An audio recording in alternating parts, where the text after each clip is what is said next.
Y'all hear that? I think that means it's time for York. Hey everyone, welcome back to the SEL. So it is Sunday, October 19th, the day before York, and I'm filming this now so I don't have to do it in my truck at 5:30 or whenever I leave for Savannah in the morning to get on the train so that I can have better lighting, blah blah blah. But tomorrow starts the festivities for York. So, like I just said, in the morning, I will be getting on the Palmetto to head to Baltimore. And we'll see how all this works. This may be one giant video for York, or this may be a few videos for York. I obviously don't know yet, but you guys do because you guys can see the title of the video. So, all that being said, for you guys, it's only going to take a couple of seconds, but for me, I have to wait a couple more hours. So, let's get on the train. All right, guys. So I know y'all just saw the clip of me saying I'm getting ready to go to York, and now York is over. It's been over about a week now, and I've kind of gone back and forth on what the first video for York will be. And I've got a whole lot that I want to share with you guys. So I was going to do kind of a progression kind of thing where I got on the train at Savannah, and then we went to Baltimore, and then went to New York, and then went to Strasbourg, and then the actual show itself started. But I kind of wanted to also go ahead and get what I wanted to go ahead and show you guys what I got at York out of the way. So that way, those of y'all who are just interested in that have that information, and then later on, you guys could watch the actual full York week experience itself. So, with all that being said, let's show off what I got at York. So the first couple of things that I got even before York even started were something that I had planned well in advance to pick up this year, but due to the way things worked out, it just made it easier for both parties involved for there to be a swap at York. And I'm only going to pick up one because it'll be a little bit easier to kind of show off. I got a pair of very early legacy pair of Central Georgia Lionel Jeep 7s. And these were cataloged in 2010. I'll have to find the catalog. It was that one of the years Lionel did 3 catalogs, and I believe that catalog came out in like December of 2010. So these are one of the very first iterations of Legacy. So it doesn't have it does have a quilling horn, but it doesn't have 5 horns, 5 bells, all that kind of stuff. So maybe eventually I will put I'll put the more modern Legacy electronics on the inside of these, so that way I have better control, better lighting, so on and so forth. I might do Blue Nami, we'll see, but since these already have Legacy on the inside, it'll probably be easier to upgrade this to modern Legacy than it would be Blue Nami. But like all the switches are on the bottom as opposed to the top, no Bluetooth, so on and so forth. These were practically brand new according to Greg and Dan Browning, who I got these from.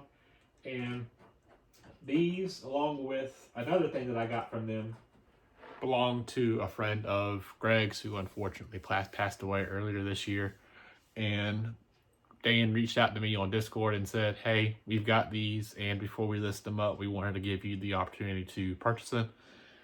And they gave me a really good deal on them, and it just worked out to where by the time I was ready to finish paying for them, it was around September or so. So I reached out to Dan and said, hey, why don't y'all just bring them to York and save everybody a little bit of money on shipping? And that's just ended up what happened. So along with the Jeeps, Lionel also cataloged a caboose to go with them. So I got the 2 diesels and the caboose at a really good deal. And I was able to run them at the Lower Susquehanna Club, as you will probably see later on in this video and throughout the week whenever I'm uploading stuff for York. And I got to run them at Chris Montagna's house. So again, Dan, Greg, if y'all are watching this, thank y'all so much for giving me these at a really good price. And y'all are helping me in my crusade of getting as many Central Georgia engines in my collection as possible. And speaking of Central Georgia, Dan was doing some work for me while I was on the train from Savannah to Baltimore. Before York even started, this man is messaging me from the halls. Hey, here's this. Here's that. You want it? Like, come on, man. Costed me money before York even started. So here is the first thing that Dan sent me. And it was a Lionel Central Georgia boxcar because, of course. And this was one that Lionel cataloged. I forget exactly when it was cataloged. I think it was about 7 or 8 years ago. That was one of the batch doors, so these should open up top. And I have a actual picture of, not this one in particular because the number's cut off, and I'll throw it up here in a second. But it's really cool to have an engine, or not an engine, but a boxcar that I have a real picture of from a collection of pictures that I managed to snag on eBay of a bunch of Central Georgia stuff. Like real slides of real locomotives, real rolling stock, all that kind of stuff. There was 4 that I wanted to get. I managed to get 3 of them. It was 2 engine ones and a freight and caboose one. Only one I managed to not get was a passenger car one. But again, it's really cool to have a lot of Central Georgia stuff that I can look at for custom runs in the future. But it's even cooler to have pictures of models that I have on my shelf. So moving on to one that I think he sent it to me, maybe it was Tuesday. I know he sent me the boxcar one on Monday, but he may have sent me this next one on Tuesday. But it's the 3rd Atlas emergency hopper here. Only problem is it's a 2-rail car, which it's not a huge deal. I can easily swap these out. But I kind of like how the 2-rail wheels look. I like how the KDs look. This is my first 2-rail car in the collection. Wow, it was kind of a bit of an accident. I really didn't notice it until I'd already bought it, that it was a 2-rail car. But again, not a huge deal. It's the 3rd one out of 4, so now I have to find the 4th one at some point.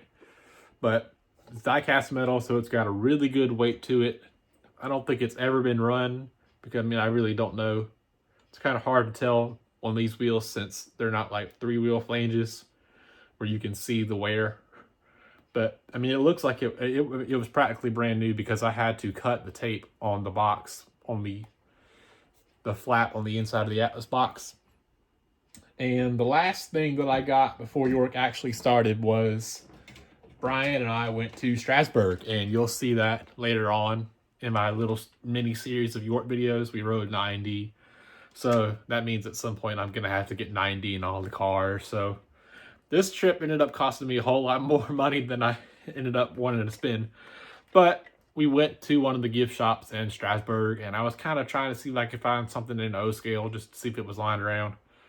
And they had some of the RMT cars. So this is my first RMT car in the collection. And I picked up one of the tank cars. And the thing about RMTs, if you didn't know, is there are no duplicate numbers. So if I understand correctly, my number right here, number 1698, is the only 1698. It's not like other manufacturers where they do 4 numbers and that's all they do and they duplicate those numbers. RMT does it to where they do 1 number of each. They do as many as they get orders for, however they do it. But the number itself, 1698, is really only done once. So I think that's kind of cool for RMT, because then you could get a bunch in a row and they should all be sequential. And you have those numbers and only you have those numbers. So that was the last thing I got before York. So now we're going to move on what I actually got at York itself. So like I said, I got all of that before York even started. And the 2 Central Georgia cars, I believe I got in the Purple Hall, because on Wednesday, because we got it before we went to Strasburg, Wednesday, the Purple Hall was open to the public. So you could kind of go in and kind of peruse before the show officially started. But on Thursday, the only thing that I got on Thursday was one of the Trains box trucks. And what's kind of cool about this is, for one, I've been kind of wanting something Trains for the layout for a while, because I was not able to attend the York where they had the signs, and that's something I still would like to have in the collection someday. or if they rerun them, I'll probably make sure I get to York so I get those. But when we got back late from New York, and I will talk about that in another York video, we got back to our hotel around midnight or so, but parked out behind our hotel was the trains truck. So me and Brian both thought that was kind of cool, and I even messaged him on Instagram the next morning and said, hey, we're at the same hotel. Y'all need help unloading your truck? And it was kind of just fun to, for one, be in the same hotel as trains and then go pick up this the next day. So we made a bit of a beeline to trains to go pick these up because they were going pretty quick in the morning. But we also went and talked to Jay over at Third Rail. I wanted to make sure I go introduce myself and go ahead and start putting some bugs in his ear on some Central Georgia stuff. So that was the only thing that I picked up on Wednesday because I had already gotten a lot before York even started. So I almost felt like I didn't really need to go too hard, but then I came to my senses. And on the next day, the first thing that I grabbed was this. This is a MTH Premier SD60E in the First Responders scheme. And the First Responders train actually came through here. It sat in Savannah for a week and a half, 2 weeks or something like that. And ever since, and it actually came by my camera that I have on family property that sits right next to the tracks. And while it was very early in the morning, you could very clearly tell that it was this train that came through. So I knew at some point I was going to have to add it to the collection. And I found it for a really good deal at York, and I'll have to put the name of the place I got it from here on the video. And he said it was practically brand new, never been run, and the rollers signify that. And I haven't looked at the scale mile meter yet, but I'll look at it before I put this video up on YouTube, and I'll put it here how much runtime it actually has. And while I was looking around, I thought, well, let's see if I can find some of the cars to go with it. So I found two of these. I know where I found these. These were at Brady's Trains, I believe. And he had one of the MTH 20,000 gallon tank cars and one of the Lionel 30,000 gallon tank cars.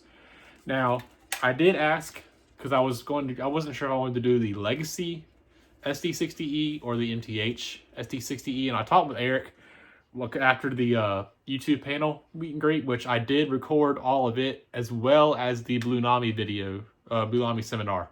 So if you're interested in those two videos, make sure you stay tuned to the channel, subscribe, and those will be coming out very, very shortly. I'm working on making sure they're tightened up. There's one or two things I want to make sure me and all the guys, the Blue Nami group, are happy with. And then we're going to test something with that video.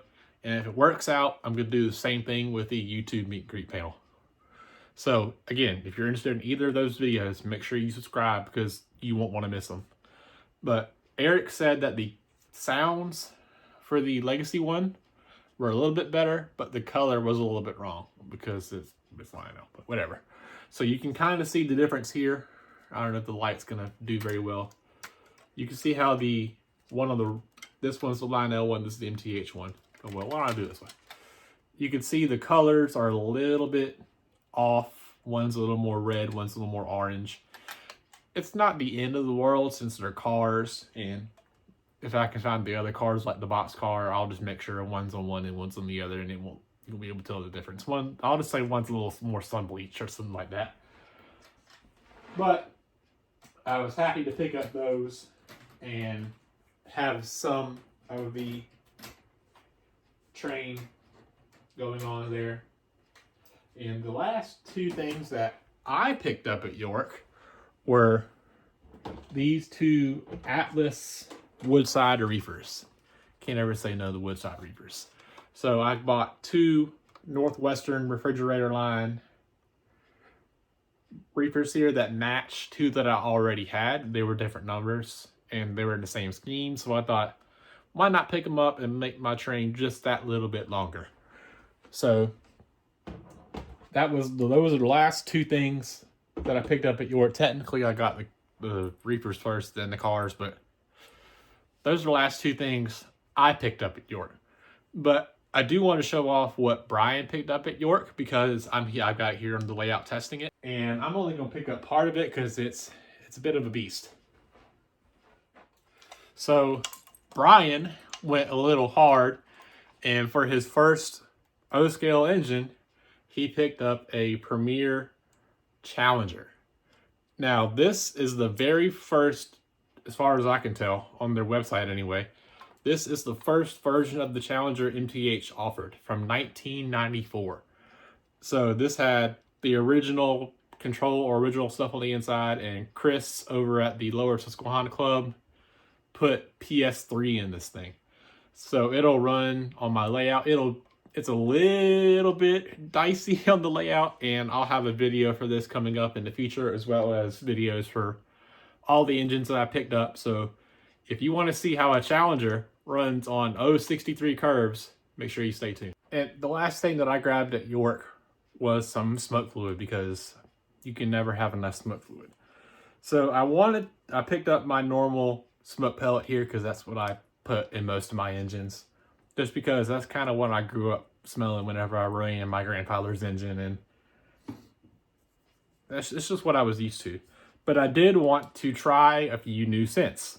So I picked up the coal-fired steamer, oil-fired, and I also went ahead and grabbed some of the cleaner, because this stuff works really good for cleaning your engines, making sure the residue's gone.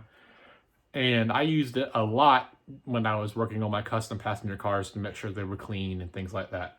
So if you're looking for a good cleaner for your engine, I would highly recommend using this B Gone cleaner, because it does a whole lot more than just removing the residue off of your engine.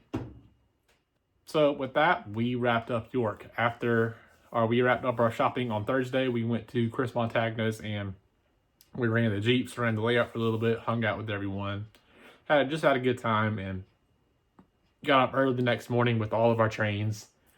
And somehow we managed to get them all on the train and home safely. So with all that being said, thank you guys so much for watching. If you haven't already, please consider subscribing. And I wanted to say thank you for helping me reach 700 subscribers this year. I was not sure how far I would get this year. My original goal was 600 because I started below 500. And y'all got me well past that by the middle of the year. So I set the 700 goal around June or so. And it's now November. It's November 2nd as of the filming of this video. And I'm now at 709. And I am so thankful for you guys who watch my content all the time and leave likes, leave comments. And it means a lot to me that many of you guys are interested enough to want to know when I put new stuff up. So with that being said, I have a whole lot more planned videos for York. I want to do a video of the trip up to York from Savannah. Like I've made sure I was a lot more diligent on recording from Savannah to Baltimore. I took notes of where I was or where we were in the ride, when that timestamp was, so on and so forth. I got a lot of video at Strasburg. I made sure I did recordings at the club stuff, and we got a video of the Orange Hall at York, as well as the U2 panel and the Blue Nami panel. So if you're interested in any of that, and you're not already, make sure you are subscribed so you don't miss it. But with all that being said, thank you guys so much for watching. Like the video. Did y'all go to York? Let me know what you got down in the comments, and I will see you guys in the next video.